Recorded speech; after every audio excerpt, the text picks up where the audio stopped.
बैठ गए सब, शांत हो जाइए, बातचीत करना बंद कर दीजिए पहले।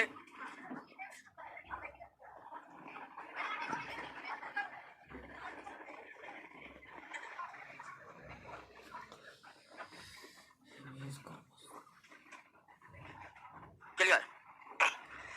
चलिए अगल बगल से बातचीत करना बंद कर दीजिए क्योंकि कंपटीशन आपके बगल वाले से ही है। ओके,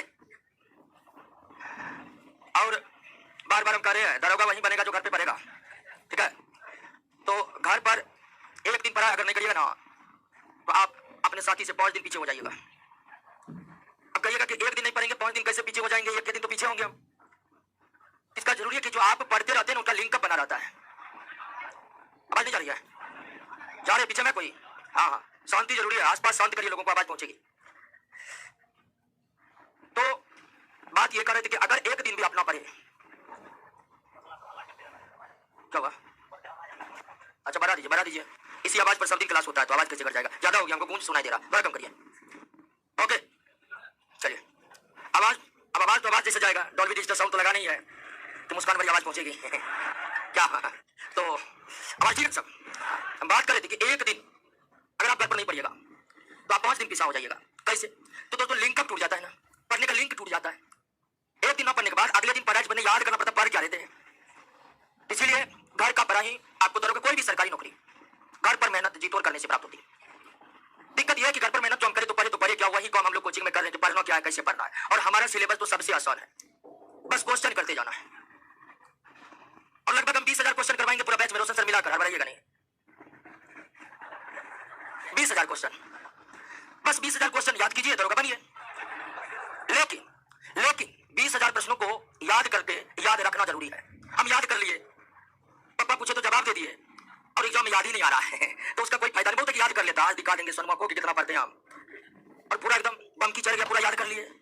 आसपास जितना था सब में हरकम मचा दिया कि याद जो कर रहे हैं हम कर रहे हैं, हरकम मच गया, उसके बाद छोड़ दिए। ऐसा नहीं करना, पढ़ा है हर दिन ऐसे करना है कि अगल बगल हरकम मचते रहे कि पढ़ रहा है कोई, ठीक है ना? तो दोस्तों घर पर पढ़ते रहिएगा, घर पर लिंकअप नहीं तोड़िएगा। तो कहां पर हम लोग पढ़ रहे थे? अच्छा, टिश्यू पढ़ रहे थे ना, उत्तक पढ़ रहे थे। और जब उत्तक के बारे में हम समझना शुरू किए तो एक बात क्लियर हुआ कि यह उत्तक वाली जो संरचना है सजीवों के एक वर्ग में है ही नहीं, यूनिसेलुलर, एक कोश के जीव। बहुकोश के जीवों में ही उत्तक होते हैं।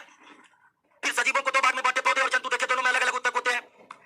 फिर पौधों के उत्तक को समझे और पौधों की पूरी शारीरिक प्रक्रियाओं को समझे कि कैसे कैसे उनके परत एक के बाद एक बने होते। उसके बाद जंतु उत्तक पढ़ रहे थे और मानव के संदर्भ में पढ़ रहे थे। हालांकि सभी बहुकोश के जंतु में एक ही प्रकार के उत्तक, मतलब 4 प्रकार के उत्तक होते हैं और 4 प्रकार के उत्तक कांच के आधार पर बंटवारा किया हुआ है। एपिथेलियम उत्तक सुरक्षा देने का काम करता है, विसरण, सेक्रेशन, अवशोषण में सहायता करता है। फिर संयोजी उत्तक कनेक्टिव टिश्यू पर जो जोड़ने का काम कर रहा था। और कनेक्टिव टिश्यू के कई प्रकार, शायद हम प्रकार पर ही जिक्र कर रहे थे ना, और कितने प्रकार पर जिक्र कर लिए थे। अच्छा, टेंडन और लिगामेंट हो गया। आगे दोस्तों हमारा जो कनेक्टिव टिश्यू है, आगे जो हमारा कनेक्टिव टिश्यू है संयोजी उत्तक है।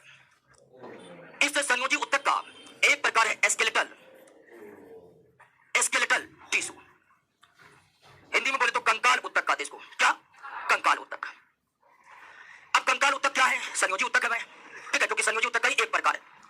अब कंकाल उत्तक को ही दोस्तों 2 भागों में बांटते हैं। एक कार्टिलेज, इसको हिंदी में कहते हैं उपास्थि, और दूसरा बोन, जिसको कहते हैं अस्थि, या इसको आम बोलचाल की भाषा में हड्डी हम कहते हैं।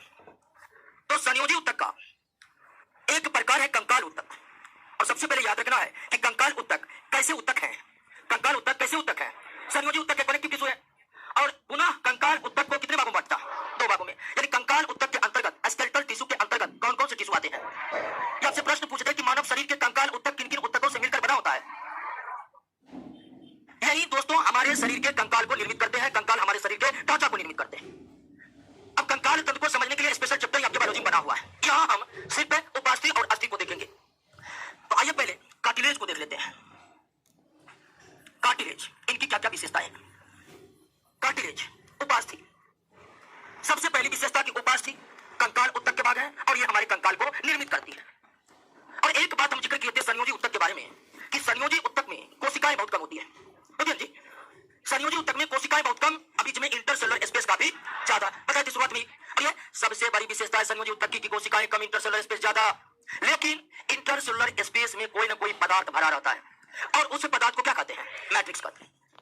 मैट्रिक्स एक समान नहीं, अलग अलग टाइप के मैट्रिक्स, किसी का मैट्रिक्स ठोस तो किसी का मैट्रिक्स विस्कोस टाइप का, जिसको हम लसलसा कह सकते हैं हिंदी में। तो ये जो उपास्थि है, जो कंकाल ऊतक है, जो हमारे कंकाल को निर्मित करती है, इसके जो मैट्रिक्स होते हैं, मैट्रिक्स समझ रहे हैं दोस्तों, इसके जो मैट्रिक्स होते हैं ना वो लसलसा होते हैं दोस्तों।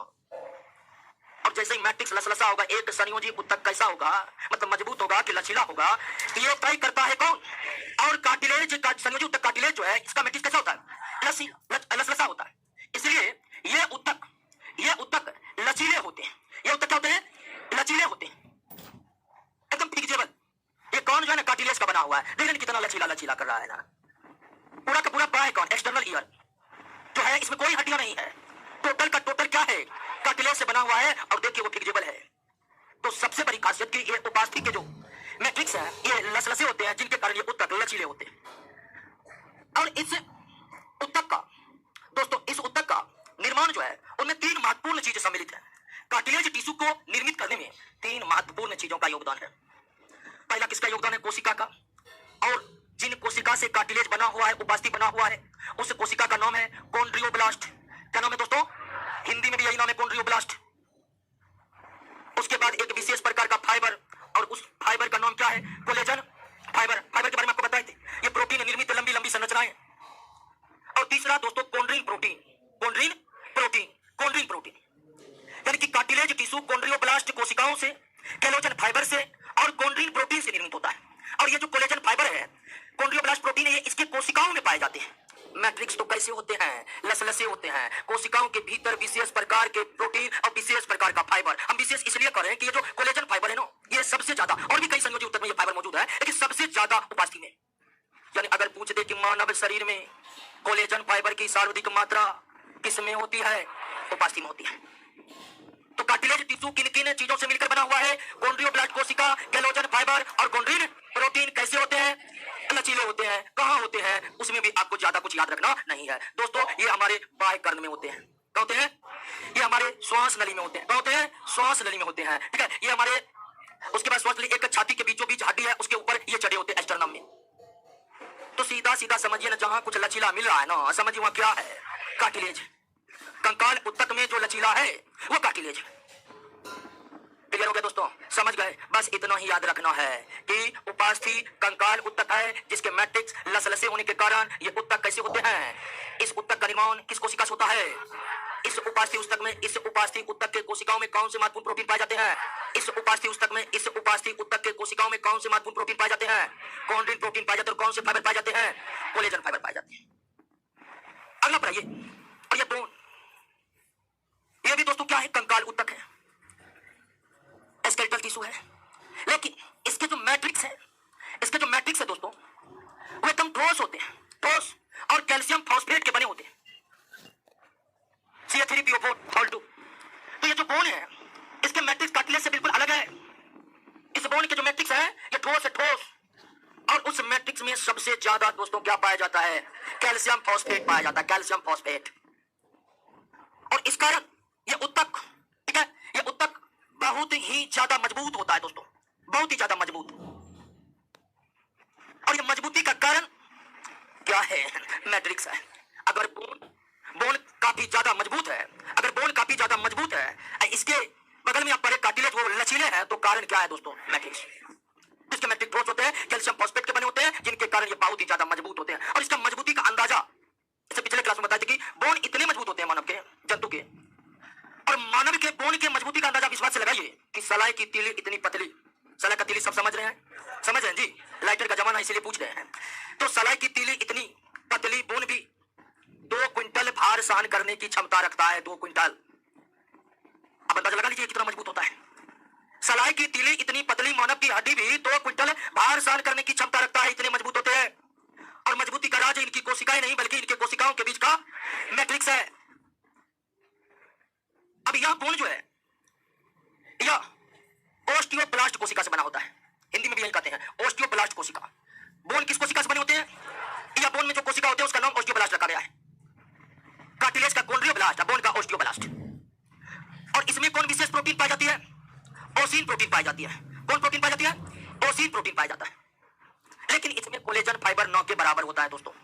यानी बोन का निर्माण मुख्य रूप से ऑस्टियोब्लास्ट कोशिका, ओसीन प्रोटीन और इसके जो मैट्रिक्स है कैल्शियम फॉस्फेट, इससे बना होता है।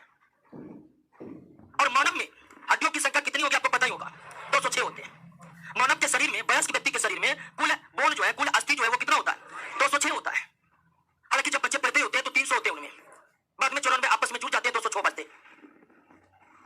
और इन 206 हड्डियों में जो लंबी हड्डी है तथा मोटी हड्डी है, जो लंबे और मोटे हैं, सब तो लंबे और मोटे हैं नहीं 206 में, तो जो हड्डी लंबे और मोटे हैं उस हड्डी के बीच में एक कैविटी पाया जाता है और उसका नाम है दोस्तों क्या? Marrow cavity. हड्डियों के बीच में जो गुहा, कैविटी को हिंदी में गुहा कहते हैं, मज्जा गुहा, मज्जा गुहा। तो लंबी और मोटी हड्डियों के बीच में कैविटी पाया जाता है, कैविटी गुहा पाया जाता है और इसका नाम क्या है दोस्तों? मज्जा गुहा, मैरो कैविटी।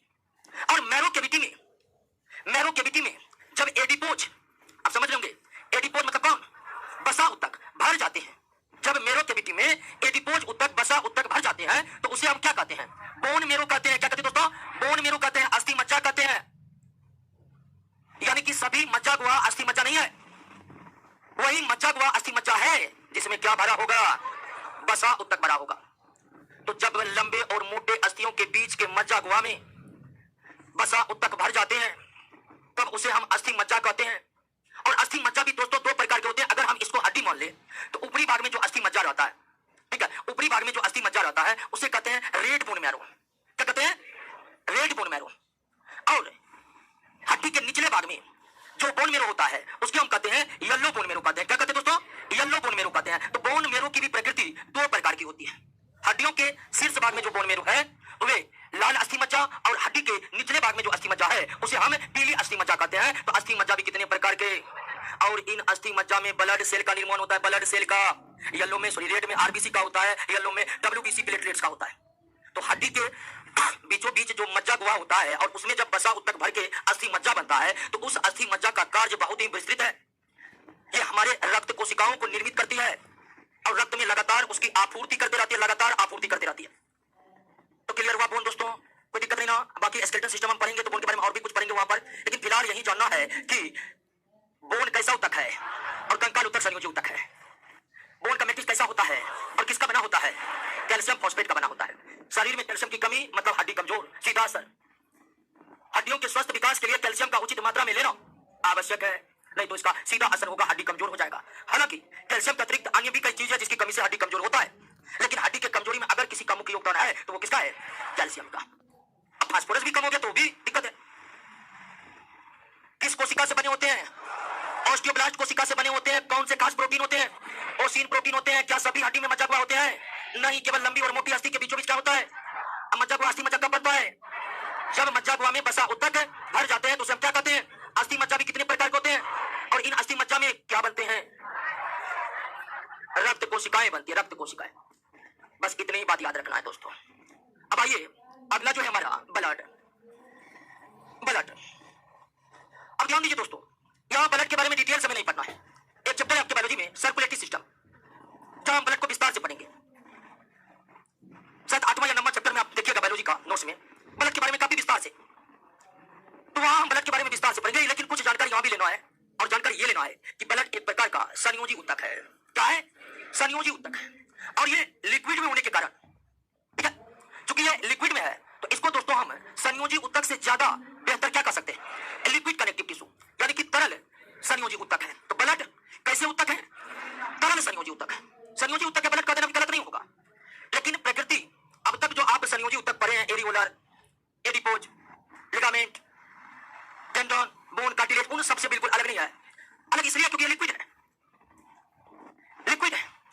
तो ब्लड एक तरल संयोजी उत्तक है और अन्य संयोजी उत्तक के तरल नहीं होकर लिक्विड फॉर्म में होता है। तो इसका कारण क्या है? कारण यह है कि आपको हम पहले ही बताए थे कि एक संयोजी उत्तक कैसा होता है, यह डिपेंड करता है उसके मैट्रिक्स पर। क्योंकि संयोजी उत्तक में कोशिकाएं कम और कोशिका के बीच जगह ज्यादा खाली, और उस जगह में भी कई सारे द्रव्य पदार्थ भरे होते हैं जिसको मैट्रिक्स कहते हैं। तो आखिर ब्लड तरल क्यों होते हैं जबकि अन्य संयोजी उत्तक ठोस फॉर्म में है? तो इसका कारण इसका मैट्रिक्स है दोस्तों। अगर ब्लड की बात करिएगा तो ब्लड संयोजी उत्तक है और संयोजी उत्तक की सबसे बड़ी विशेषता की कोशिका कम होती है। अब ब्लड एक ऐसा संयोजी उत्तक है जिसमें कोशिका बहुत 40 से 45%। एक संयोजी उत्तक जो ब्लड है उसमें कोशिकाएं बहुत कम, 40 से 45%। रेस्ट क्या है? जगह खाली है कोशिकाओं के बीच। और कितना जगह खाली हो जाएगा? 55 से 60%। इतना जगह खाली है। अब इतना जगह जो खाली है दोस्तों, इसमें भरे हुए हैं कैसे पदार्थ? तरल पदार्थ। जब इतने सारे जगहों में तरल पदार्थ भरे हुए हैं तो क्या लगता है? ब्लड ठोस हो जाएगा। तो ब्लड अन्य संयोजी उत्तक की तरह ठोस क्यों नहीं है? जिसका कारण है कि ब्लड के कोशिकाओं के बीच जगह बहुत खाली है और उन खाली जगह में तरल पदार्थ भरे रहते हैं। यानी कि मैट्रिक्स जो ब्लड का है वो कैसा है? और मैट्रिक्स ही तरल है तो निश्चित ही कोशिका भी क्या होगा? सॉरी, उत्तक भी क्या होगा? तरल होगा। और चूंकि ब्लड का काम सभी संयोजी उत्तकों के कामों से बिल्कुल अलग और बिल्कुल स्पेशल है, इसलिए इसके तरल पदार्थ को मैट्रिक्स न कहकर एक विशेष नाम दिया गया है। क्या? प्लाज्मा। सभी संयोजी उत्तक के कोशिकाओं के बीच जो पदार्थ भरे हैं दोस्तों उसको मैट्रिक्स ही कहते हैं, लेकिन ब्लड के जो मैट्रिक्स है उसको एक विशेष नाम दिया गया है और उसका नाम क्या है? तो ब्लड दो चीजों से मिलकर बना है, आप कह सकते हैं, कोशिका और blood cells and blood plasma. Cells कितना है? तो 45% लगभग। प्लाज्मा कितना है? 55% लगभग। रेशियो लेगा 40 से 45, 55 से 60। तो अब आपको क्लियर हुआ कि नहीं दोस्तों कि सभी संयोजी उत्तक ठोस है लेकिन ब्लड संयोजी उत्तक होकर भी तरल क्यों है? क्लियर हो गया कि नहीं हो गया? तो ब्लड किन किन चीजों से मिलकर बना है? सेल और प्लाज्मा से। अब ब्लड में सेल भी तीन प्रकार के दोस्तों, RBC, red blood corpuscles, WBC और प्लेटलेट्स। प्लेटलेट्स। तो रक्त में कोशिकाएं भी कितने प्रकार के? तीन प्रकार के, आरबीसी, डब्ल्यूबीसी और प्लेटलेट। सबके काम अलग, यानी जाइलम वाला हाल है इसका ना, यानी जाइलम की तरह इसको भी आप कॉम्प्लेक्स टिश्यू कह सकते हैं ना, क्योंकि इसमें भी एक प्रकार की कोशिकाएं मौजूद है? नहीं मौजूद है। सिर्फ कार्य एक इकाई के रूप में संपन्न होती है, इसके लिए इसे उत्तक की श्रेणी में रखा गया है, जबकि यह अलग अलग कोशिकाओं से निर्मित है। क्लियर हो गया? ब्लड के बारे में आप अभी इतना ही समझिए, बाकी डिटेल में समझाने के लिए पूरा का पूरा चैप्टर है आगे दोस्तों। क्लियर हो गया? तो तरल संयोजी उत्तक दोस्तों, ब्लड पर लिए एक और तरल संयोजी उत्तक है जिसका नाम क्या है? लिम्फ, लासिका। लासिका ये भी क्या है? तो ये भी ब्लड की तरह क्या है? तरल। यानी कि हमारे बॉडी में कितने प्रकार के तरल संयोजी उत्तक हैं? दो प्रकार के, एक ब्लड और दूसरा कौन? लिम्फ। लिम्फ। अब लिम्फ क्या है इसको समझिए आप। लिम्फ को समझने से पहले आप ये समझ लीजिए कि मानव का जो शरीर है ना, मानव का शरीर, अब मानव कहीं नहीं, जितने भी जंतु का शरीर है वो कई प्रकार के अंगों से बना हुआ है। उत्तक मिलकर क्या बनाते हैं? अंग। और मानव सहित सभी जंतुओं के शरीर में जितने भी अंग है ना वो आपस में सटे सटे नहीं है, उनके बीच कुछ ना कुछ जगह क्या है? खाली है। फेफड़ा के बगल में हृदय है, तो ऐसा नहीं एकदम फेफड़ा और हृदय एकदम जुड़ा हुआ आपस में, उसके बीच कुछ ना कुछ जगह क्या है? तो अंगों की स्थिति यह है कि जितने भी अंग शरीर में हैं सभी एक दूसरे से सटे सटे नहीं हैं, उनके बीच कुछ ना कुछ जगह क्या है? खाली है। उनके बीच कुछ ना कुछ जगह खाली है।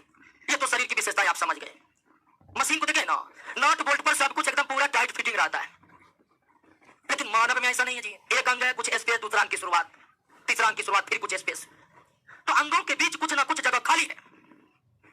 अब आप समझिए कि जब हमारे रक्त नलियों से, जब हमारे शरीर के रक्त नलियों से, रक्त नली भी कई प्रकार के होते हैं, उसको हम बाद में पढ़ेंगे, लेकिन एक बात तो क्लियर है कि शरीर में रक्त बहाने के लिए क्या बनी हुई है? कुछ तो दिखाई पड़ता है, बारिश दिखाई पड़ता है ना। तो जब रक्त नलियों में रक्त का बहाव होता है तो कैसे होता है आपको पता है? ये होता है हृदय, हृदय, ये होता है दोस्तों हृदय द्वारा लगाए दाब से। हृदय द्वारा लगाए दाब से हमारे शरीर में हार्ट है, हृदय है, वो प्रेशर मारता है और उसी प्रेशर से ब्लड का फ्लो होता है। कहां पर? यानी रक्त नलियों से रक्त का बहाव हृदय के द्वारा लगाए गए दाब के बाद होता है। और जब यह उच्च दाब पर रक्त नलियों में रक्त जब बढ़ती है ना, कुछ रक्त रिस रिस कर क्या होते हैं? बाहर निकल जाते हैं। कुछ रक्त रिस रिस कर क्या होते हैं? बाहर निकल जाते हैं। जब रक्त नलियों से होकर उच्च दाब पर रक्त का बहाव होता है तो कुछ रक्त रिस रिस कर बाहर निकल जाते हैं। और रक्त नलियों से रिस कर बाहर निकला रक्त अंगों के बीच के खाली स्थान पर जाकर जमा हो जाते हैं, और ऐसे ही रक्त को क्या कहते हैं? लासिका कहते हैं। यानी लासिका एक रक्त ही है, और लासिका वो रक्त है जो अंगों के बीच के खाली जगह पर जाकर जमा है, और अंगों के बीच के खाली जगह पर ये पहुंच कैसे गया? तो ये वो रक्त है जो रक्त नलियों से रिस रिस कर क्या हुआ है? बाहर निकला। लेकिन दोस्तों जब रक्त नलियों से रिश्ता है ना, तो रक्त के सभी अवयव रिस नहीं पाते हैं। रिश्ते हैं कौन? सिर्फ प्लाज्मा और डब्ल्यूबीसी, आरबीसी और प्लेटलेट्स रिस कर बाहर नहीं निकल पाते हैं। इसलिए लासिका रक्त का ही एक भाग है, लेकिन इसमें रक्त के सारे कंपोनेंट मौजूद है। आखिर लासिका में कौन कौन से कंपोनेंट मौजूद रहते हैं? प्लाज्मा और क्या क्या नहीं पाए जाते हैं? आरबीसी और प्लेटलेट्स नहीं पाए जाते हैं। आरबीसी और प्लेटलेट्स नहीं पाए जाते हैं। क्लियर हो गया? अब जब आरबीसी लासिका में नहीं पाया जाता तो लासिका का रंग लाल होगा। बताइए वो होगा तो रक्त के तरल लासिका जो है लाल भी नहीं होते, लेकिन ये रक्त का ही भाग है दोस्तों। तो लासिका समझे क्या है?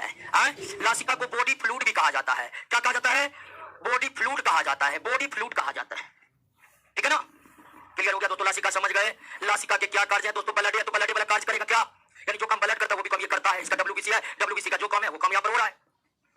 क्लियर हो गया? संयोजी उत्तक क्या हो गया है? समाप्त हो गया। तो संयोजी उत्तक कितने प्रकार के पढ़े?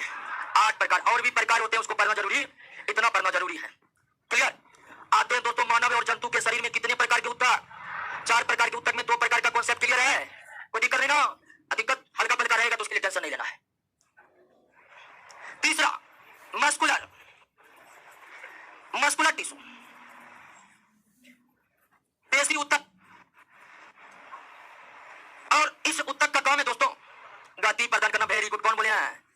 गति प्रदान करना। ठीक है, गति प्रदान करना है।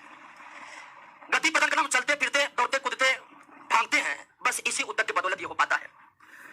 अब आप कहिएगा कि इसी उत्तक के बदौलत गति हो पाता है और सब उत्तक के बदौलत नहीं हो पाता है, तो इसमें ऐसी क्या खासियत है?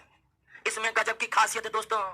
ये जो मस्कुलर टिश्यू है, इसकी कोशिका में बहुत ही बेहतरीन क्षमता, इसके कोशिका फैल सकते हैं, सिकुड़ सकते हैं, फैल सकते हैं और सिकुड़ सकते हैं। ऐसी विशेषता किसी और उत्तक में नहीं थी। अब तक हम इपिथेलियम पढ़े हैं, कनेक्टिव पढ़े हैं, इसके बाद हम नर्वस पढ़ेंगे। किसी की भी कोशिका फैलने सिकुड़ने के गुण से लैस नहीं था दोस्तों। ये मस्कुलर टिश्यू जिसका काम है जंतुओं को गति प्रदान करना, इनके कोशिकाओं में फैलने सिकुड़ने का गुण होता है।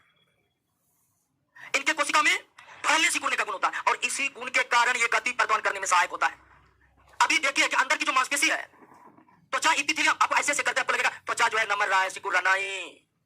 त्वचा तो इपिथेलियम है, स्क्वेमस से बना हुआ, उसके अंदर में जो मांसपेशी ऐसे की सिकुड़ गया कोशिका, ऐसे के फैल गया। अगर दोस्तों मांसपेशी की कोशिका फैलती सिकुड़ती नहीं तो हम दोस्तों हाथ ऐसे रख पाते, हाथ ऐसे, ठीक है, ऐसे नहीं कर पाते। हालांकि और ज्वाइंट का भी योगदान है, लेकिन मांसपेशियों का सबसे ज्यादा योगदान है। तो इनके कोशिका फैल सकते हैं, सिकुड़ सकते हैं। फैलने और सिकुड़ने का गुण किस उत्तक के कोशिकाओं में रहता है? मस्कुलर टिश्यू में। कहेगा ये गुण आता कौन से है? और सब कोशिकाओं में, और सब उत्तक के कोशिकाओं में जो फैलने और सिकुड़ने का गुण नहीं था और इसमें है, तो जरूर इसमें कुछ स्पेशल होगा दोस्तों। क्या है ना? इस उत्तक के कोशिका में एक विशेष प्रकार के रेशा पाया जाता है। विशेष प्रकार का क्या पाया जाता है? जिसको मायोफाइब्रिल कहते हैं। क्या कहते हैं? मायोफाइब्रिल कहते हैं। हिंदी में भी मायोफाइब्रिल कहते हैं, मायोफाइब्रिल कहते हैं। एक विशेष प्रकार का रेशा, और इसके कोशिका के भीतर जो जीव द्रव होते हैं ना, वो भी विशेष प्रकार के होते हैं। और मस्कुलर टिश्यू के कोशिकाओं के जीव द्रव को सार्कोप्लाज्म कहते हैं। क्या कहते हैं? सार्कोप्लाज्म कहते हैं। क्या कहते हैं दोस्तों? सार्कोप्लाज्म। तो मस्कुलर टिश्यू का काम है गति प्रदान करना। इनके कोशिकाओं में फैलने सिकुड़ने का गुण होता है। इनकी कोशिकाओं में फैलने सिकुड़ने का गुण 2 कारणों से। एक की कोशिकाओं के भीतर कुछ विशेष प्रकार के फाइबर है जो इन्हें यह गुण प्रदान करता है फैलने सिकुड़ने का। और इस उत्तक के कोशिकाओं के जो प्रोटोप्लाज्म है वो भी विशेष प्रकार के। और विशेष प्रकार के होने के कारण पेशी उत्तक के कोशिकाओं के जीव द्रव को एक अलग नाम दिया गया है। क्या? सार्कोप्लाज्म। सार्कोप्लाज्म। क्लियर हो गया दोस्तों? अब आइए कि यह उत्तक मस्कुलर टिश्यू, मस्कुलर टिश्यू पेशी उत्तक जो है 3 प्रकार के होते हैं। पेशी उत्तक कितने प्रकार के? 3 प्रकार के। पहला प्रकार है अनस्ट्रिप्ड। अनस्ट्रिप्ड इसको कहते हैं अनैच्छिक या आरेखित। अनैच्छिक या आरेखित। ये पेशी जो है आरेखित पेशी, अनस्ट्रिप्ड मसल्स, ये हमारे उन अंगों में पाए जाते हैं जो अंग हमारे इच्छा के अधीन मूवमेंट नहीं करते।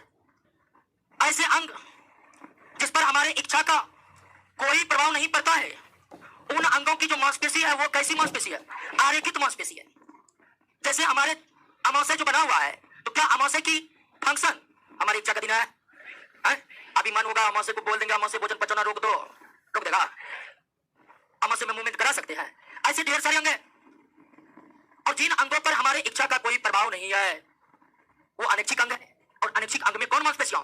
आरेखित मांसपेशी। और इसको आरेखित मांसपेशी इसलिए कहते हैं कि इसके कोशिकाएं जो होती है टेढ़ी मेढ़ी होती है, टेढ़ी मेढ़ी। और एक दूसरा मस्कुलर टिश्यू है रेखित। रेखित इसको कहते हैं स्ट्रिप्ड, या इसको कहते हैं ऐच्छिक। ऐच्छिक मांसपेशी।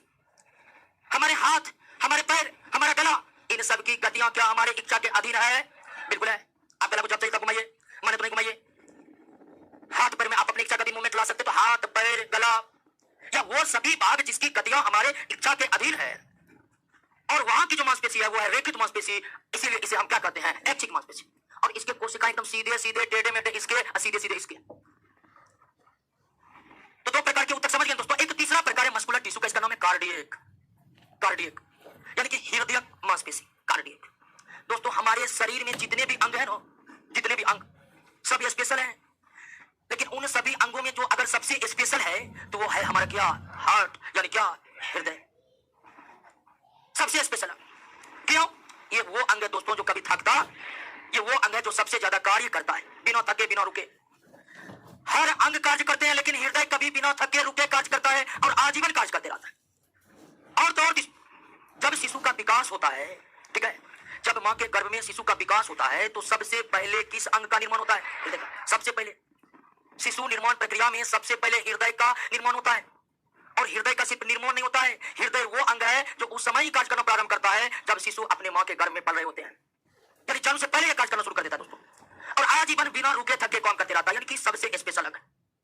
और सबसे स्पेशल अंग का निर्माण भी स्पेशल मांसपेशियों से हुआ है और उसी मांसपेशी का नाम क्या है? कार्डियक। कार्डियक हुबहू देखने में कैसे लगता है?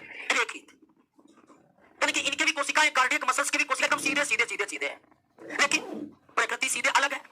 रेखित कोशिकाएं थकती है, इन सब कोशिकाओं में लैक्टिक अम्ल का संचय हो जाता है, फलस्वरूप ये सब उत्तक से निर्मित अंग थक जाते हैं। लेकिन मजाल है कि इसमें लैक्टिक अम्ल संचय होकर ये थक जाएगा दोस्तों? नहीं।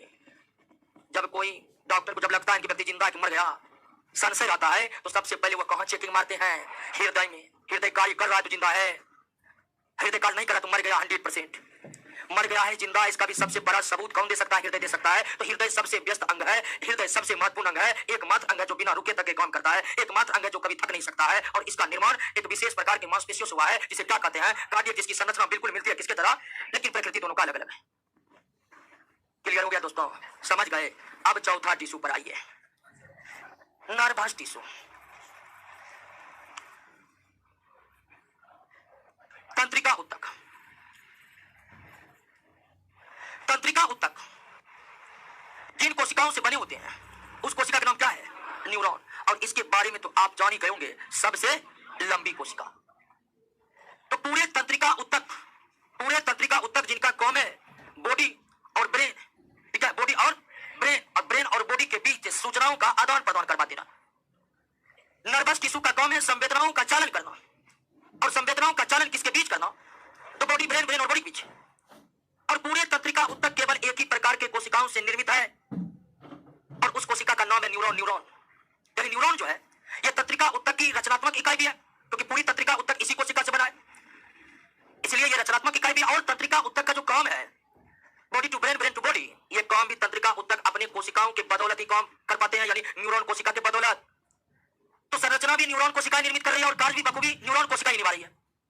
इसलिए तंत्रिका उत्तक के क्रियात्मक और रचनात्मक इकाई को क्या कहा जाता है? न्यूरॉन कहा जाता है। तंत्रिका उत्तक के रचनात्मक और क्रियात्मक इकाई को क्या कहा जाता है? न्यूरॉन कहा जाता है। क्लियर हो गया? बस इतना ही जानना है। आगे नर्वस सिस्टम है, नर्वस सिस्टम में हम डिटेल में पढ़ेंगे इसको। क्लियर? कोई दिक्कत? दूसरा चैप्टर समाप्ति की घोषणा कर दे। क्वेश्चन चैप्टर समाप्ति का, अच्छा चैप्टर के थ्योरी समाप्ति की घोषणा कर दे, कर देते। क्वेश्चन आप लोग बनाते हैं कि खुद से? बनता है कि नहीं? ऐसा नहीं कि समझ लिए सब कुछ बना कुछ नहीं। तो प्रश्न लगातार बनाइए। तो आ जाइए दोस्तों, प्रश्न को कर लेते हैं और आज हम दूसरा चैप्टर को समाप्त कर लेंगे। अब उसका क्या होगा? जिसका पहला चैप्टर का क्वेश्चन याद नहीं हुआ उसका क्या होगा बताइए? तो जिन सबको पहला चैप्टर के सारे क्वेश्चन याद हो गया है ना, अगर नहीं याद हो रहा है तो आपको कोई भी शक्ति दरोगा नहीं बना सकता है। ये बात कौन खोल कर आप सुन लीजिए, हंस कर पढ़िए, रोक कर पढ़िए, आपको पढ़ना ही पड़ेगा, रटना ही पड़ेगा।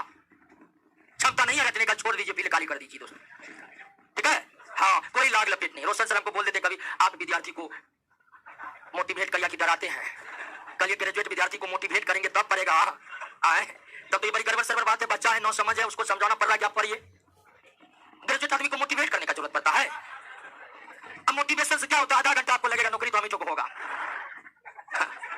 मोटिवेशन की क्षमता बस आधा घंटा तक, फिर किताब पर जाइएगा तो वही बायोलॉजी, वही पॉलिटी, वही हिस्ट्री, वही अकबर, वही अशोक।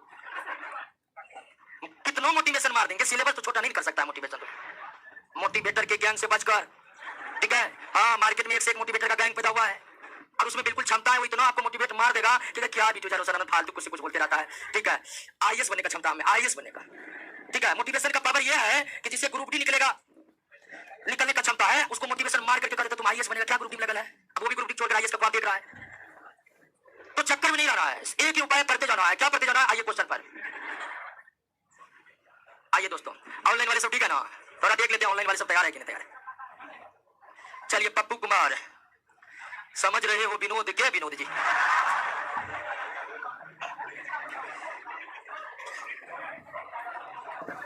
आइए दोस्तों, कहा कि इंग्लिश में भी क्वेश्चन करवा दीजिए दोस्तों। इंग्लिश में ना है यार, नहीं ये तो हिंदी है।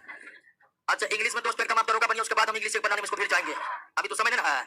चलिए दोस्तों जितने भी ऑनलाइन जुड़े हुए हैं, बबलू कुमार आ जाइए क्वेश्चन पर। पहला क्वेश्चन, जो रूप कार्य उत्पत्ति में समानों से क्या कहते हैं? उत्तर कहते, सिंपल सवाल, दोनों बता जाए। आइए निम्नलिखित कथनों पर विचार कीजिए। समान उत्पत्ति तथा समान कार्य को संपादित करने वाली कोशिका के समूह को उत्तर कहते हैं। बिल्कुल सही है, पहला कथन सही है। उत्तक एक कोश के तथा बहुकोश के दोनों में, ये तो सरासर गलत है। केवल और केवल किसमें? बहुकोश में। पादप तथा जंतु में दोनों में उत्तक पाए जाते हैं। बिल्कुल, पादप में 2 प्रकार के, जंतु में 4 प्रकार के, पौधों में 2 प्रकार के, जंतु में तो दोनों में उत्तक पाए जाते हैं। 1 और 3 क्या है? 2 क्या है? गलत है। तीसरा, पौधे तथा जंतु दोनों की कोशिकाएं लगभग एक समान होती है। होती है? पौधे में भी यूकेरियोटिक और जंतु में भी समान। फिर दोनों के उत्तकों एक दूसरे में बिल्कुल अलग अलग होते हैं। क्यों? तो पौधे में कोई गति नहीं होता, जबकि जंतु एक स्तंभ से दूसरे स्तंभ की ओर विचरण करते हैं। बिल्कुल, एक कारण गति है, दूसरा कारण वृद्धि है, तीसरा कारण अंग। उपर्युक्त सभी कारणों से पौधे और जंतु के उत्तक क्या होते हैं? अलग अलग होते हैं। क्लियर? हिस्टोलॉजी शब्द किसने दिया? और हिस्टोलॉजी में हम उत्तकों के बारे में अध्ययन करते हैं। मेयर ने शब्द दिया, एक विशेष कार्य करने वाले समान कोशिकाओं का समूह उत्तक कहते हैं। कथनों पर विचार कीजिए। किसी एक उत्तक में एक ही आकार विशेषता कोशिका पाई जाती है। बिल्कुल सही है। कुछ उत्तकों में विभिन्न आकार बनावट की कोशिका होती है, ये भी सही है। जाइलम पलैलम पढ़ चुके हैं, तो दोनों कथन क्या है? लेकिन कुछ में ही होते हैं, लगभग में यही होते हैं। पादपों में विभाजोत्तकी मेरी एस्टिमेटिक उत्तक के बारे में कौन सा कथन सही है? यानी 3 गलत, एक सही है। देखते हैं कौन सही है। ये मृत उत्तक से बना है। जीवित से जीवित कोशिका विभाजित करेगी, गलत। अपनी मोटी हो चुकी विद्युत करणीय पादप को लचीलापन प्रदान करने वाला कोलेनकाइमा होता है। कोलेनकाइमा लचीलापन प्रदान कराता है, ये भी गलत। ये केवल वृक्ष के छाल में होते हैं, ये भी गलत है। छाल में तो मृत कोशिकाएं होते हैं। तो इसका मतलब एबीसी सही है, डी क्या है? सॉरी एबीसी गलत है, तो डी देखिए सही है। इन उत्तकों के कोशिका के विभाजन के कारण पौधे में वृद्धि होती है। बिल्कुल सही है, चाहे लंबाई की वृद्धि हो, मोटाई की वृद्धि हो, इसी उत्तक के कोशिका में वृद्धि के कारण होगा। क्लियर है दोस्तों? 7 नंबर। 8 नंबर, निम्नलिखित में कौन सा एक पौधों के विभाजोत्तकी उत्तक के संदर्भ में सही नहीं है? मतलब 3 सही है, गलत है। या जीवित कोशिका का बना उत्तक है जिनमें विभाजन की क्षमता होती सही। इस उत्तक की कोशिका में रसधानियां बहुत बड़ी बड़ी होती ही नहीं है। विभाजोत्तकी उत्तक के कोशिका में रसधानियां होती ही, ये सरासर गलत है दोस्तों। शीर्षक विभाजोत्तकी, शीर्षक विभाजोत्तकी मतलब कौन? एपिकल मेरी एस्टिमेटिक, लंबाई बढ़ाने के लिए। मनन क्वेश्चन जी, वह उत्तक जो प्राथमिक वृद्धि को लिए उत्तर है। दोस्तों ये क्वेश्चन मैंने पूछा हुआ प्रश्न है, और इसकी प्रकृति ऐसी है क्वेश्चन कि आपको पहली बार में समझ ना आएगा। कर वह उत्तर जो प्राथमिक वृद्धि के लिए उत्तर है, तो पूछ किसके बारे में रहा है, लेकिन ऑप्शन में दिया नहीं है। इसका सही उत्तर होगा क्या? लेकिन ऑप्शन के अनुसार सर्वश्रेष्ठ विकल्प होगा कौन? अब कहीं ऐसा प्रश्न दिया, नोट में दिया नहीं, तो पूछा हुआ है इसलिए दे दिए। आगे आते, वह उत्तर जो प्राथमिक वृद्धि के लिए, प्राथमिक वृद्धि का मतलब लंबाई का बढ़ना, लंबाई बढ़ाने वाला उत्तक शीर्षक। संभान उत्तक में अवस्थित कैम्बियम में वृक्ष के एक कैम्बियम कौन? 5 विभाजोत्तकी, 5 विभाजोत्तकी। वह उत्तक जो द्वितीय वृद्धि के लिए उत्तर है कैम्बियम, कैम्बियम 5 विभाजोत्तकी एक ही उत्तक है। किसी पौधे के तने को घेरे, घेरे मतलब मोटाई, घेरे का मतलब, मोटाई का मतलब 5 विभाजोत्तकी। विचार कीजिए, पौधों के अस्थायी उत्तक के कोशिका में विभाजन की क्षमता नहीं होती। बिल्कुल सही। विभाजोत्तकी उत्तक के वृद्धि के फलस्वरूप पौधों में अस्थायी उत्तक बनता है। सही है कि नहीं सही है? दोनों कथन क्या है? सही है। एक बीज पत्री तने में द्वितीय वृद्धि, द्वितीय मतलब मोटाई बढ़ना। एक बीज पत्री में द्वितीय वृद्धि, द्वितीय मतलब मोटाई बढ़ना। तो कहा कि एक बीज पत्री के तने में मोटाई नहीं होती। क्यों मोटाई क्यों नहीं बढ़ती है? कैम्बियम की अनुपस्थिति के कारण। किसके अनुपस्थिति के कारण? निम्नलिखित में किसे प्राथमिक विभाजोत्तकी कहते हैं? क्योंकि यह पौधे के जीवन चक्र के प्राथमिक विभाजोत्तकी शीर्षक और अंतर्वेशी के बारे में बता दी है। शीर्षक कई भाग है, यानी पौधे के विकास के साथ ये दोनों बनते हैं, और उसके कुछ समय बाद ये बनते हैं। नेक्स्ट, संभान उत्तक का निर्माण किससे होता है? 5 विभाजोत्तकी से। संभान उत्तक जाइलम फ्लोएम का निर्माण 5 विभाजोत्तकी से। मृदु उत्तक एक प्रकार का सिंपल सरल अस्थायी उत्तक है। पेरेन्काइमा सरल अस्थायी उत्तक है ना। निम्नलिखित में किस उत्तक में जीवित कोशिकाएं पाई जाती है? जीवित उत्तक मृदु में भी और कोलेनकाइमा में भी, पेरेन्काइमा भी, लेकिन दृढ़ यानी एस्क्लेरेनकाइमा में नहीं पाई जाती है। एस्क्लेरेनकाइमा मृत कोशिकाओं का बना होता है। मृदु उत्तक का पेरेन्काइमा का मुख्य काम क्या है? भोज्य पदार्थ का संग्रह करना। एरेनकाइमा किसमें पाया जाता है? हाइड्रोपाइड, यानी एरेनकाइमा जलीय पौधे में पाया जाता है, और जलीय पौधे को क्या कहते हैं? हाइड्रोपाइड्स कहते हैं। जलोदीप किसकी उपस्थिति कारण जल में? वायु तक एरेनकाइमा कहते हैं, इसको वायु तक के कारण कहते हैं। वह कौन सा उत्तक है जिसकी कोशिकाएं जीवित होती है, भित्ति सेल्यूलोज तथा पेक्टिन की बनी होती है, और कोनों पर ऑलिग्नी, ये कोलेनकाइमा दोस्तों। कौन है? कोलेनकाइमा ही कोनों पर मोटा होता है। कोलेनकाइमा के बारे में बात हो रहा है। निम्नलिखित में कौन एक उत्तक केवल तरुण पौधे में, एकदम दूब घास वाला पौधा देखे ना, ये बात करें किसमें? स्थूल कोनी बड़े बड़े वृक्षों में नहीं पाए जाते हैं। साकीय द्विबीजपत्री पौधे जैसे सूरजमुखी का लचीलापन की बात करेगा कौन उत्तक होगा? स्थूल कोन। लचीलापन की बात करेगा कौन उत्तक? स्थूल कोन उत्तक।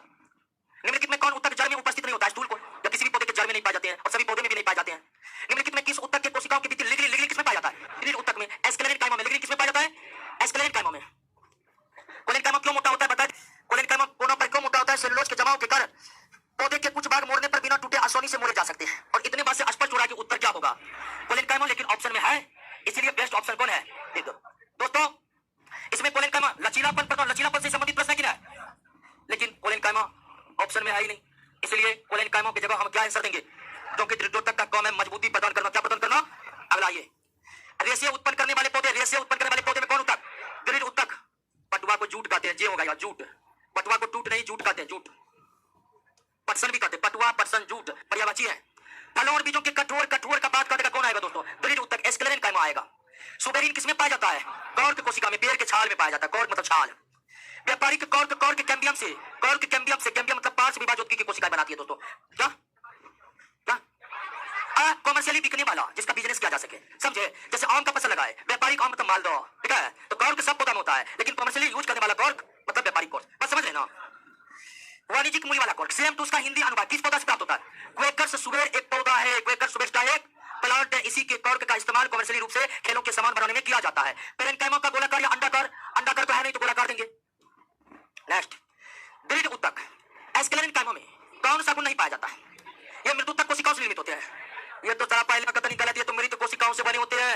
मृदुतक तो खुद जीवित कोशिकाओं के बने होते हैं, खुद उत्तक है। पहला कथन गलत है, बीसीडी को पढ़ लीजिए, सही है क्या है?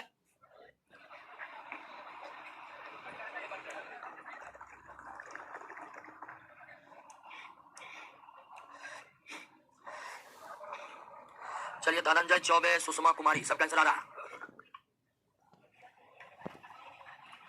किसी का आंसर बी आ रहा, बी होगा। बी तो सरासर सही है। आगे बढ़ते हैं। निम्नलिखित में किस उत्तक के कोशिका में इंटरसेलुलर स्पेस नहीं पाया जाता है? विभाजोत्की में भी और दृढ़ उत्तक दोनों में नहीं पाया जाता। सबसे ज्यादा इसमें पाया जाता है, मृदुतक में सबसे ज्यादा। पौधों से प्राप्त होने वाला कॉर्क में कौन सी विशेषताएं नहीं होती है? ये विद्युत रोधी, उष्मा रोधी होता है, बिल्कुल। ये देखिए गलत है। कॉर्क का कोशिका मृत कोशिका है। अमृत कोशिका में जीवित होगा? नहीं होगा। मृत कोशिका में जीवित होगा? बिल्कुल नहीं होगा। नेक्स्ट, बिलामेन एक ऐसा उत्तक है जो जिसका काम क्या है? नमी अवशोषित करना। ये उन पौधों में पाया जाता है जो पौधा किसी दूसरे पौधे पर चढ़ते हैं, ठीक है? किस प्रकार के जड़ में बिलामेन नामक आर्द्रता ग्राही, ये दोस्तों आदिपादप में पाया जाता है। इसको अंग्रेजी में क्या कहते हैं? एपीफाइटिक रूट आदिपादप मूल में पाया जाता है। आर्द्रता ग्राही स्पंजी उत्तक पाया जाता है आदिपादप मूल में। और आदिपादप मूल किसमें? ये मिट्टी के भीतर रहने वाले मूल नहीं है। ये उन लताओं वाले पौधे होते हैं जो दूसरे पौधे में चढ़ जाते हैं दोस्तों, उसे ही एपीफाइटिक कहते हैं, ठीक है? और उसी एपीफाइटिक में प्लांट में, यानी जो दूसरों पर चढ़ गया, उसके जड़ नीचे लटकते रहते हैं हवा में। वो हवा में लटके हुए जड़ को हम क्या कहते हैं? आदिपादप। और इसी में रहता है बिलामेन उत्तक, जो वायुमंडल से नमी को क्या करता है? अवशोषित करता है। आर्किड में बिलामेन उत्तक पाया जाता है मूलों में। अभी तुरंत देखें, कौन मूल में? आदिपादप मूल में। पौधे का सबसे बाहरी स्तर को क्या कहेंगे? एपिडर्मिस कहेंगे। शुष्क स्थान मतलब सूखा स्थान, मतलब मरुस्थलीय क्षेत्र की बात हो रही है। मरुस्थलीय क्षेत्र अर्थात शुष्क स्थानों पर पाए जाने वाले पौधे के एपिडर्मिस में कौन सी परत होती है जो पौधे में जल हानि को रोकता है? क्यूटिकल। डर्मेटोजेन उत्तक शीर्षक विभाजोत्की से बनता है। निम्नलिखित में किसमें विकसित होता है? एपिडर्मिस में विकसित होता है। किसमें विकसित होता है? एपिडर्मिस में। डर्मेटोजेन उत्तक शीर्षक विभाजोत्की से बनता है और यह एपिडर्मिस का विकास करता है, एपिडर्मिस को बनाता है। एपिडर्मिस मतलब पौधे की बाहरी परत। निम्नलिखित में कौन उत्तक तंत्र पौधों के संपूर्ण मध्य भाग को, तो मध्य भाग को ग्राउंड या बाहरी भाग को एपिडर्मल, भीतरी भाग को वास्कुलर, मध्य भाग को, इन तीनों उत्तक तंत्र के बारे में पढ़ाए थे दोस्तों। आगे आइए, रंध्र और मूल रोम कहां पाए जाते हैं? एपिडर्मिस यानी पौधे के बाहरी परत पर। पौधे के बाह्य त्वचा के ठीक नीचे, बाह्य त्वचा के ठीक नीचे क्या पाया जाता है? कॉर्टेक्स। एपिडर्मिस के ठीक नीचे, बाह्य त्वचा का मतलब एपिडर्मिस, और उसके ठीक नीचे क्या होता है? कॉर्टेक्स। पौधे के इंडोडर्मिस और संवहन मंडल के बीच, इंडोडर्मिस संवहन मंडल के बीच जो महत्वपूर्ण परत है वो क्या? पेरिसाइक्लिक या पेरिसाइक्लिक। कैम्बियम के संदर्भ में कौन सा एक सही नहीं है? ये देखिए, बी नंबर पर ये करे, एक बीजपत्री द्विबीजपत्री दोनों पाया जाता है। कैम्बियम उसी में जो मोटे होते हैं, गेहूं मक्का जैसे जो प्लांट है वो एक बीजपत्री है, उसमें मोटाई नहीं बढ़ता है, उसमें कैम्बियम। तो ये जो कथन है कि दोनों एक बीजपत्री द्विबीजपत्री दोनों में पाया जाता है, ये गलत है। कैम्बियम केवल द्विबीजपत्री में पाया जाता है, एक बीजपत्री में। निम्नलिखित में कौन सा परत भरण या मूल उत्तक तंत्र में आते हैं? तो दोस्तों कॉर्टेक्स, परिरंभ को पेरिसाइक्लिक मज्जा, और यहाँ पर पित्त नहीं, पित्त होगा। पित्त क्यों नहीं? ये सभी ग्राउंड या फंडामेंटल टिश्यू सिस्टम के भाग है। क्लियर हो गया? नेक्स्ट, पौधे में भरण उत्तक तंत्र यानी ग्राउंड या फंडामेंटल टिश्यू सिस्टम के बारे में बात करा, तो उसका काम है भोज्य पदार्थ का निर्माण, उसका संग्रह करना। एपिडर्मल का काम है पौधों को अत्यधिक गर्मी या सर्दी तथा परजीवी कवच से बनाना। वास्कुलर का काम है पानी और भोज्य पदार्थ के जल को पत्ती तक पहुंचाना, और ग्राउंड और फंडामेंटल टिश्यू सिस्टम का काम है भोज्य पदार्थ का निर्माण तथा उसका संग्रह करना। निम्नलिखित में कौन अजैव पदार्थ है? दोस्तों इडियोप्लास्ट। इडियोप्लास्ट क्या है?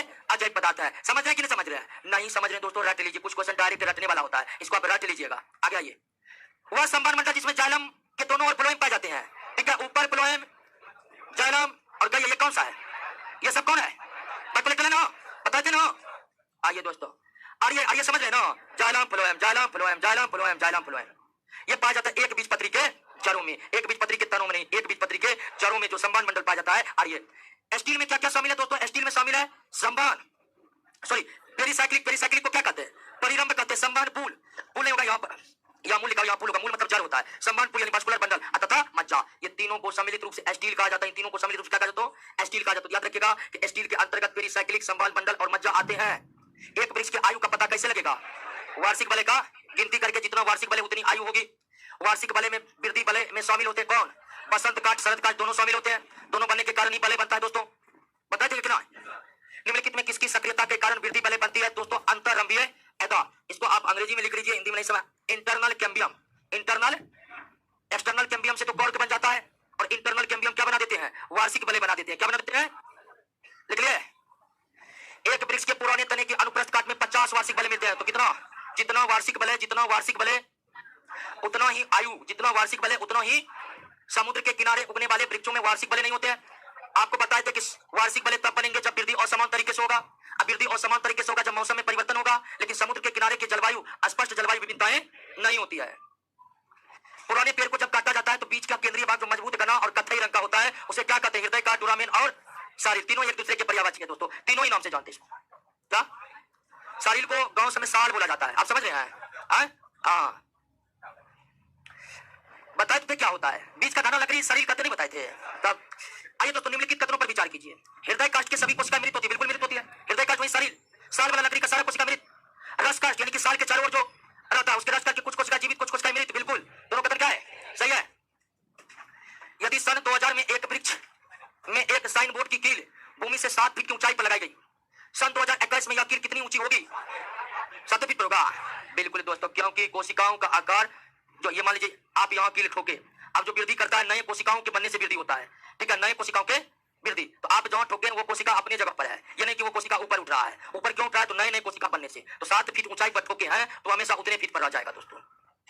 जटिल उत्तक बना होता है भिन्न भिन्न कार्य करने वाली विभिन्न प्रकार की कोशिकाओं से और 4 प्रकार की कोशिकाओं से। चालनी नलिका सह कोशिका बताइए किसमें पाया जाता है? फ्लोएम में पाया जाता है। किसमें पाया जाता है दोस्तों? जाइलम और फ्लोएम का निर्माण कितने तत्वों से? 4 तत्वों से होता है। संबान उत्तक का निर्माण किससे होता है? 5 विभाजोत्की से होता है। इससे पहले भी क्वेश्चन आया था। इनमें कौन जाइलम तत्व नहीं है? CV tube, CV tube phloem में पाया जाता है। सीवी ट्यूब किसमें पाया जाता है? फ्लोएम का एक परिपक्व चालनी नलिका वाहिका से भिन्न होती है। चालनी नलिका और वाहिका में जो भिन्नता होता है वो किसके कारण होता है? चालनी नलिका में केंद्रक नहीं होता जबकि वाहिका में केंद्रक होता है और वो कार्य करते हैं। जाइलम में कौन सा तत्व मुख्य रूप से जल तथा खनिज लवण के परिवहन का कार्य करते हैं? वाहिनिकाएं और वाहिकाएं दोनों। जबकि रेशा मजबूती प्रदान करता है और पेरेन्काइमा जो होता है जाइलम में वो भोजन का संग्रह करता है। जाइलम का कौन सा तत्व जीवित कोशिकाओं का बना है? मृदुतक। जाइलम केवल यही आपका जीवित कोशिकाओं से बना है, बाकी सब मृत कोशिकाओं से बना हुआ है। फ्लोएम का कौन सा तत्व मृत कोशिका? फ्लोएम में सिर्फ तंतु, ठीक है, बास्ट फाइबर, बास्ट फाइबर, या इसे आप क्या कर सकते हैं? फ्लोएम फाइबर को ही बास्ट फाइबर कहा जाता है। और फाइबर चाहे जंतु में हो, सॉरी जाइलम में हो या फ्लोएम में हो, दोनों का फाइबर क्या होता है? मृत कोशिकाओं के बने होते हैं। फ्लोएम में कौन सा तत्व मुख्यतः भोज्य पदार्थों का संबान में भाग लेता है? चालनी नलिका, सीवी ट्यूब से भाग लेती है दोस्तों। चालनी नलिका में भोज्य पदार्थ के संबान में मदद कौन करता है? बोलिए ना, और थक गए क्या? मदद, इसका नाम ही सह कोशिका, सहायता करने वाली कोशिका। थके नहीं दोस्तों, ये तो क्लासरूम में है, असली मेहनत तो आपको फील्डों पर करना होगा। तो जो आदमी बैठे बैठे थक जाएगा वो क्या दौड़ पाएगा, वो क्या दरोगा बन पाएगा दोस्तों? क्या? इसीलिए बैठने का हुनर पालिए, क्योंकि बैठने का हुनर ही आपको पढ़ाई के लिए आगे अग्रसर करेगा। क्योंकि पढ़ेगा कौन? जो बैठेगा। खड़ा खड़ा होकर कितना देर पढ़ेगा? 75 नंबर आइए दोस्तों। फ्लोएम का कौन सा तत्व फ्लोएम उत्तक को यांत्रिक सहायता प्रदान करता है? तंतु, मैकेनिकल सपोर्ट, यांत्रिक सहायता। चाहे आप जाइलम की बात कर लीजिए चाहे फ्लोएम की बात कर लीजिए, कौन? फ्लोएम तंतु। फ्लोएम उत्तक, फ्लोएम उत्तक में चालनी पट्टी कहाँ पाई जाती है दोस्तों? चालनी पट्टी दो चालनी नलिका कोशिकाओं के, फ्लोएम में जो सीवी ट्यूब चालनी नलिका होता है ना, उस दोनों चालनी नलिका के बीच में चालनी पट्टी पाई जाती है। 2 चालनी नलिका कोशिकाओं के बीच चालनी पट्टी पाई जाती है। पौधों में फ्लोएम उत्तक उत्तरदायी है आहार यानी भोजन परिवहन के लिए। जाइलम मुख्यतः जिम्मेदार है जल और खनिज लवण वहन के लिए। जल और शाखाओं में पत्तियों किन कारणों से जल जाती है? तो कौर के बाहर बिलगन परत, बिलगन मतलब अलगाव, अलगाव परत बन जाता है दोस्तों। निम्नलिखित में किस एक भारतीय वैज्ञानिकों ने पादपों में जल की लंबी दूरी अभिगमन का सिद्धांत प्रस्तुत किया था? ये था दोस्तों जगदीश चंद्र बोस। इसको बसु भी कहते हैं, बोस बसु दोनों नाम से। जगदीश चंद्र। निम्नलिखित में किस प्रकार के उत्तक शरीर की सुरक्षा? लगता है पौधों की दुनिया समाप्त हो गई है, जंतुओं की दुनिया चालू हुआ है।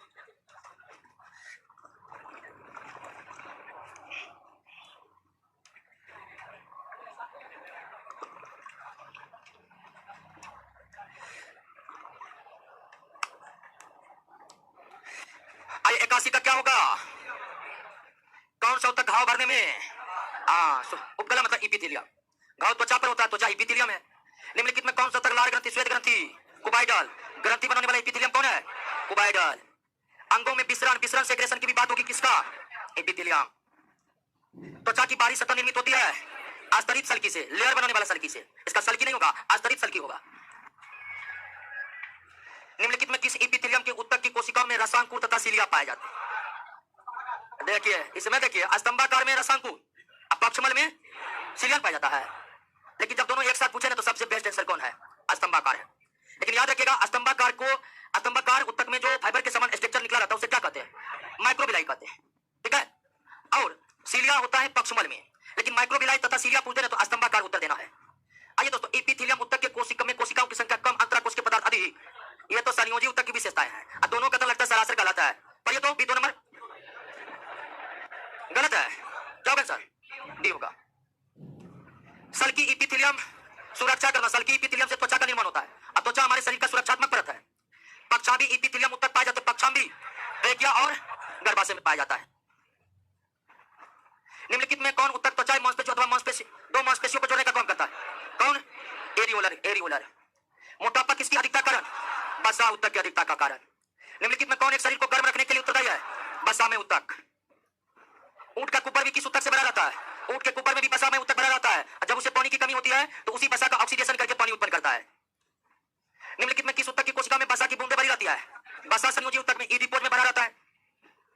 निम्नलिखित में कौन ऊतक है? रुधिर, अमाशय, यकृत, वृक्क, अंग है अंग, जबकि बलद अभी तुरंत क्या है? कौन ऊतक है? तरल संयोजी ऊतक।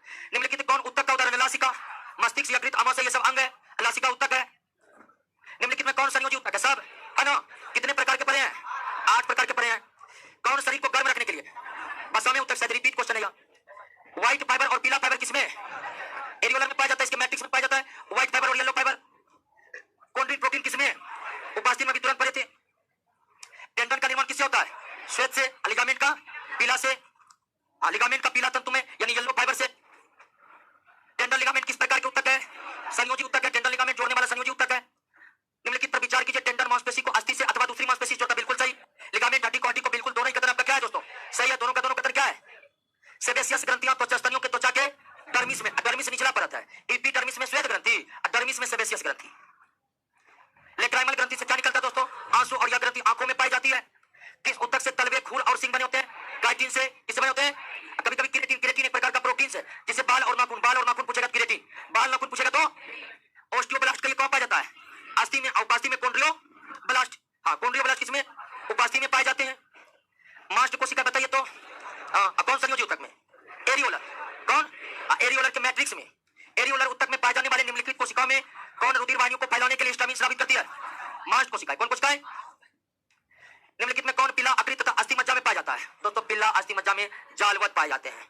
रेटिकुलर कनेक्टिव टिश्यू इसे कहते हैं अंग्रेजी में। तो ये भी आपको बताया नहीं थे दोस्तों, और कुछ कुछ पॉइंट आपको याद रखना है, इसको भी दोस्तों याद रखना है, ठीक है। यकृत और बिल्हा में रेटिकुलर कनेक्टिव टिश्यू पाया जाता है। नेक्स्ट, मनुष्य की त्वचा सबसे मोटा कौन दोस्तों? तलवे पर। सबसे मोटा तलवे पर, सबसे पतला आंखों के पलक पर। वृद्धावस्था में त्वचा में झुर्रियां क्यों पड़ जाती है? क्लियर। और ध्यान रखिएगा, लुसेंट में इसका उत्तर बी दिया हुआ, वो गलत उत्तर है, ठीक है। कई लड़का हम लोग को बोला लुसेंट में ये दिया हुआ, तो लुसेंट में बी दिया हुआ, इसका उत्तर सी होगा, ठीक है। अगला, नाभि रज्जु दोस्तों भ्रूणीय संयोजी ऊतक है, ठीक है। क्या है? भ्रूणीय। देखिए दोस्तों, जब शिशु अपने मां के गर्भ में पल रहे होते हैं तो शिशु को सारा पोषण उसको अपने मां से प्राप्त होता है। तो शिशु को मां से जोड़ने वाला यानी मां के शरीर से जोड़ने वाला एक लंबी नली होती है, इसी को हम क्या कहते हैं? नाभि रज्जु कहते हैं। और जब शिशु जन्म लेते हैं तो नाभि रज्जु के साथ जन्म लेते हैं, इसलिए डॉक्टर उसको काट कर क्या करते हैं? हटाते हैं। तो ये जोड़ने वाला है तो संयोजी ऊतक, और भ्रूण के समय इसका निर्माण होता है तो भ्रूणीय संयोजी ऊतक कहते हैं। इस प्रकार का संयोजी ऊतक सिर्फ यहीं पर निर्मित होते हैं, जिसका काम शिशु और उसके मां के बीच खाद्य पदार्थों का आदान प्रदान कराने में सहायता करना। दोस्तों क्लियर हो गया? तो नाभि रज्जु जो है, अम्बिलिकल कोर्ड जो है, वो भ्रूणीय संयोजी ऊतक है, क्लियर। हैबर्सियन तंतु पाया जाता है स्तनधारी के अस्थियों में। मेमेलिया, मेमेलिया उसे कहते हैं जो सीधे बच्चे पैदा करते हैं, वे मेमेलिया कहलाते हैं। और मेमेलिया के हड्डी में विशेष प्रकार की संरचनाएं रहती है और उसका नाम है हैबर्सियन तंत्र। इसका कोई विशेष कार्य नहीं है, बस एक संरचना है जिससे पहचान होती है कि अगर हैबर्सियन तंत्र बोन में है तो निश्चित केवल किसका होगा? किसी स्तनधारी का होगा। नेक्स्ट, हिस्टामिन एक प्रकार का प्रोटीन है जो भाग लेती है एलर्जी युक्त प्रतिक्रियाओं में और रक्तवाहिनी को फैलाने में भी भाग लेती है, रक्तवाहिनी को फैलाने में भी भाग लेती है। कोलेजन फाइबर पूरे शरीर में पाए जाने वाले कुल प्रोटीन का 1/3 है, जो उपास्थि में सबसे ज्यादा होता है, ठीक है। है संयोजी उत्तक का अधिकांश प्रोटीन कौन है? कोलेजन। बाह्यकर्ण में क्या पाया जाता है? उपास्थि। बाह्यकर्ण में क्या पाया जाता है दोस्तों? उपास्थि पाया जाता है। शारीरिक अंगों को गति कराने के लिए जिम्मेदार पेशी उत्तक। गति करने के लिए जिम्मेदार कौन है? पेशी उत्तक। सार्कोप्लाज्म नामक तरल पदार्थ अभी तुरंत बताया है किसमें? पेशी उत्तक में पाए जाते हैं। आरेखित तथा रेखित उत्तक मूल रूप से किस प्रकार के उत्तक है? पेशी उत्तक है। नेत्र के आइरिस में दोस्तों आरेखित, क्योंकि आइरिस की गति हमारे इच्छा गति नहीं है। इंटरकैलेटेड डिस्क जो है दोस्तों हृदय पेशी में पाए जाते हैं। हृदय पेशी के कोशिकाओं को जोड़ने के लिए एक खास प्रकार के डिस्क होते हैं, उसी को इंटरकैलेटेड डिस्क कहते हैं और ये कार्डियक मसल्स में पाया जाता है। पेशी ऐच्छिक। ऐच्छिक कौन है दोस्तों? रेखित है। आरनल के एक भाग से दूसरे भाग भोजन किसके द्वारा? आरेखित। आरनल आंतरिक अंग हो गया, आंतरिक अंग इच्छा के अधीन नहीं होते हैं, वहां पर आरेखित पेशी होगा। मायोफाइब्रिल बताइए, मायोफाइब्रिल की बात हो रही है किस उत्तक में? पेशी उत्तक में। मायोफाइब्रिल पेशी उत्तक में। निम्नलिखित में किस पेशी में थकान उत्पन्न होता है? कार्डियक यानी कि हृदय के पेशी में। शरीर के कुल भाग का 50% केवल किसका होता है? रेखित पेशी का होता है। संवेदना का चालन शरीर के एक भाग से दूसरे भाग में, एक भाग से दूसरे भाग में तंत्रिका उत्तक द्वारा। तंत्रिका उत्तक का इकाई है न्यूरॉन। मनुष्य के शरीर की सबसे लंबी कोशिका तंत्रिका का कोशिका, सबसे लंबी कोशिका। जन्म के बाद किस उत्तक में कोई कोशिका विभाजन नहीं? तंत्रिका उत्तक में की जो कोशिका है न्यूरॉन, उसमें कोशिका विभाजन नहीं होती है। और तंत्रिका कोशिका में सेंट्रोसोम जो कोशिका विभाजन में मदद करता है वो सेंट्रोसोम नहीं पाया जाता है, इसके कारण वो विभाजित नहीं हो पाती है। न्यूरॉन के डेंड्रॉन से निकलने वाली पतली पतली शाखा क्या कहलाती है? अब देखिए दोस्तों ये जो क्वेश्चन है न्यूरॉन के स्ट्रक्चर से जुड़ा हुआ है। न्यूरॉन का स्ट्रक्चर बताए थे? न्यूरॉन का स्ट्रक्चर नहीं बताए थे। न्यूरॉन का स्ट्रक्चर थोड़ा समझ लीजिए। अगर माइक्रोस्कोप से न्यूरॉन कोशिका को देखा जाए तो न्यूरॉन कोशिका कैसे दिखेगा? माइक्रोस्कोप में न्यूरॉन कोशिका कैसे दिखेगा? तो इसके स्ट्रक्चर को आप समझ लीजिए, न्यूरॉन कोशिका के स्ट्रक्चर को आप समझ लीजिए।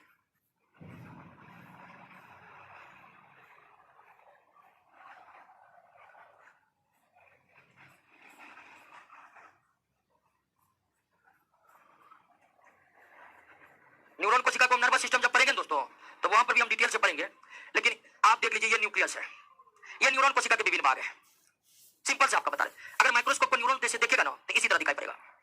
ये न्यूरॉन का जो मेन भाग है इस भाग का नाम है साइटोन। क्या नाम है? यानी न्यूक्लियस जो है न्यूरॉन के साइटोन वाले भाग में है। ये लंबा वाला पूंछ वाला भाग देखते हैं ना, इसे क्या कहते हैं? ये जो उभार निकला हुआ है इसको क्या कहते हैं? डेंड्रॉन। इसे क्या कहते हैं? डेंड्रॉन से जो पतली पतली शाखाएं निकला है उसको क्या कहते हैं? डेंड्राइटस कहते हैं। क्या कहते हैं? और एक जो लंबे वाले भाग है इससे जो निकला है इसको सिनेप्टिक नोब कहते हैं। क्या कहते हैं? सिनेप्टिक नोब कहते हैं। हिंदी नाम भी यही है। तो एक न्यूरॉन को अगर हम माइक्रोस्कोप लेकर देखें तो कुछ इसी तरह दिखाई पड़ेगा। न्यूरॉन के मुख्य भाग को साइटोन कहते हैं जिसमें न्यूक्लियस पाया जाता है। साइटोन से निकलने वाले स्ट्रक्चर को डेंड्रॉन कहता है, डेंड्रॉन से निकलने वाले स्ट्रक्चर को डेंड्राइटस, लंबे वाले भाग को एक्सोन और एक्सोन से निकले फाइबर समान स्ट्रक्चर को सिनेप्टिक नोब कहा जाता है। अब एक न्यूरॉन दूसरे न्यूरॉन से जो जुड़ता है उसमें एक का सिनेप्टिक नोब रहता है, दूसरा का, यानी दूसरा एक न्यूरॉन दूसरे न्यूरॉन से जुड़े रहते हैं। तो न्यूरॉन दो न्यूरॉन जुड़ते कैसे हैं? तो दो न्यूरॉन में एक न्यूरॉन का डेंड्राइटस, दो न्यूरॉन का दूसरे का सिनेप्टिक नोब, और जहां जुड़ते हैं उस जोड़ को कहते हैं सिनेप्स। उस जोड़ को क्या कहते हैं? सिनेप्स कहते हैं। दो न्यूरॉन जहां जुटा उस जोड़ का नाम क्या है? सिनेप्स। स्ट्रक्चर समझे, इसी स्ट्रक्चर से रिलेटेड है प्रश्न। डेंड्रॉन से निकलने वाले, ये डेंड्रॉन डेंड्रॉन डेंड्रॉन ऐसे निकलने वाले पतली पतली शाखाओं क्या कहते हैं? क्या कहते हैं दोस्तों? डेंड्राइटस कहते हैं। रेनवियर का नोड भी दोस्तों तंत्रिका उत्तक न्यूरॉन में पाया जाता है। रेनवियर का नोड कहां पाया जाता है? तो अभी याद रखिए, नर्वस सिस्टम में बिल्कुल क्लियर। दो न्यूरॉन के जोड़ को क्या कहते हैं? सिनेप्स कहते हैं। न्यूरॉन कोशिका में संवेदना का संचार एक्सोन से डेंड्राइटस की ओर होता है, न कि इसके विपरीत होता है। यानी एक न्यूरॉन से दूसरे न्यूरॉन जो संवेदना जाएगा ना वो एक्सोन से डेंड्राइटस में जाएगा, डेंड्राइटस से एक्सोन में नहीं जाएगा। बायोप्सी क्या है दोस्तों? बायोप्सी एक जांच है, खासकर कैंसर की जांच। डॉक्टर को अगर शक होता है कि रोगी के किसी भाग में कैंसर तो नहीं हो गया है तो वे वहां का मांस काट करके निकालते हैं और फिर उसे लैब में बायोप्सी परीक्षण करते हैं, जिससे पता चलता है कि कैंसर है या नहीं है। तो बायोप्सी एक ऐसा परीक्षण है जिसमें परीक्षण के लिए उत्तकों को शरीर से क्या किया जाता है? अलग किया जाता है। और खासकर दोस्तों किस रोग का पता लगाने के लिए। बैठे रहिएगा, रोशन सर आएंगे, कुछ बोलेंगे, सुन लीजिएगा आप लोग, ठीक है? बैठे रहिए। तो दोस्तों दूसरा चैप्टर खत्म हो गया। पहला चैप्टर में कितना प्रश्न था? कायल रखते हैं, अभी बैठिए। 100, इसमें कितना है? आप दरोगा बनिएगा या नहीं बनिएगा दोस्तों। और हम जानते हैं बहुत, हम बोलते हैं मजाक में लेते हैं, ठीक है? बहुत कुछ बोलते हैं कि सारा क्वेश्चन याद करना पड़ेगा हम तो इससे आधे में याद कर लेंगे। लास्ट में परीक्षा में लाता है, मार्केट में ढेर सारा बुक बिक रहा है, उसमें 30 चैप्टर है, उसमें 20 क्वेश्चन है। अब बहुत काय भाग रहे हैं? बैठिए बैठिए ना, हर बनाने दरोगा नहीं बनता जी, बैठिए। हर बनाइएगा कैसे होगा? ठीक है, इतना दिन तो आप मेरा बात नहीं माने हैं, बस कुछ दिन जो बोले मान लीजिए, ठीक है ना? और दोस्तों हमको अनुभव है क्योंकि हम फाइल किए हैं, ठीक है? तो पता है कैसे फाइल किए हैं, इसलिए आप लोग को बताते हैं। हाँ बता रहे थे कि बहुत अभी मार्केट में जाइएगा, एक से एक बायोलॉजी बिक रहा है, उसमें सेल है, उसमें 15 क्वेश्चन है, तो जिसको नहीं याद होता है वो जाता हिलाता है। 15 को याद कर लिया, पागल जैसे करते रहता, हमको सेल याद है, सेल याद है। अब परीक्षा में जो पूछा वो ना 15 में है, ना थ्योरी में, ना क्वेश्चन में।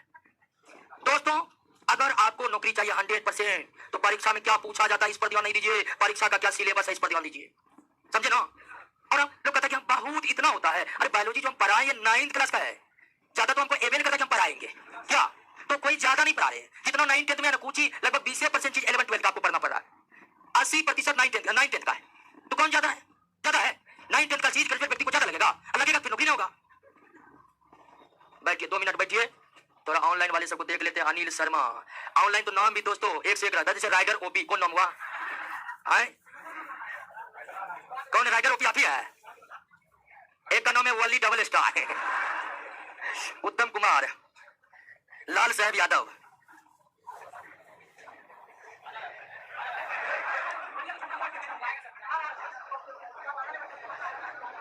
चलिए करे कि नोट से 4 क्वेश्चन कल बीपीएससी में आया है, 4 नहीं पूरा का पूरा क्वेश्चन आया है दोस्तों, ठीक है। चलिए दोस्तों 2 मिनट ऑनलाइन वाले सब जुड़े रहिएगा।